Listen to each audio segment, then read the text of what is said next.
Four wheeler गाड़ीओ गिरवे गाड़ी सगेवगे करी तेनी उपर ऊंचू व्याज लेवा बाबते डिंडोली पोलीस स्टेशनमां नोंधाયેલ गुनामां वोंटेड मुख्य आरोपीने झड़पी पाडती सुरत शहर क्राइम ब्रांच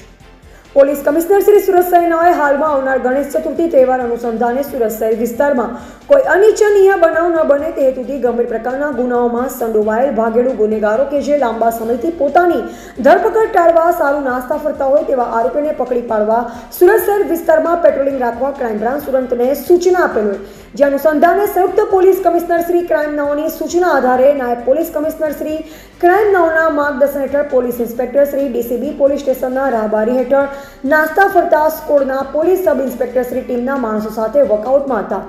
દરમિયાન નાસ્તા ફરતા સ્કોડના પોલીસ માણસોને મળેલ બાતમી હકીકત આધારે મહિધરપુરા મોતી ટોકીસ નજીકથી આરોપી ઇમરાન ઉર્ફે ઇમરાન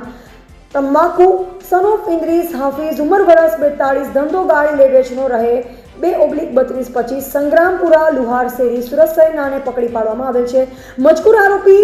આ મુજબના ગુનામાં વોન્ટેડ હોય તેના વિરુદ્ધમાં કાયદેસરની કાર્યવાહી કરવામાં આવેલ છે। વોન્ટેડ ગુના પૈકી ડિંડોલી પોલીસ સ્ટેશન પાર્ટે ફરિયાદ નંબર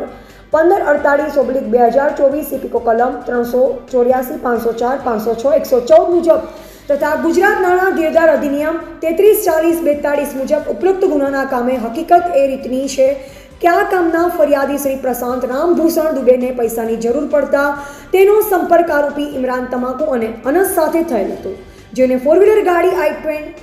કાર રૂપિયા 95,000માં ગીરવે આપેલ અને તેનું માસિક 3% વ્યાજ દર મહિને આપવાનું નક્કી કરેલ, જે મુજબ ફરિયાદી શ્રી વ્યાજ ચૂકવતો આવેલ હતો। ત્યારબાદ ફરિયાદી શ્રી રૂપિયા 95,000 આપી ગાડી પરત આપવા જણાવતા આરોપીઓ ખોટા વાયદા કરી ફોર વ્હીલર ગાડી જોઈતી હોય તો બીજા રૂપિયા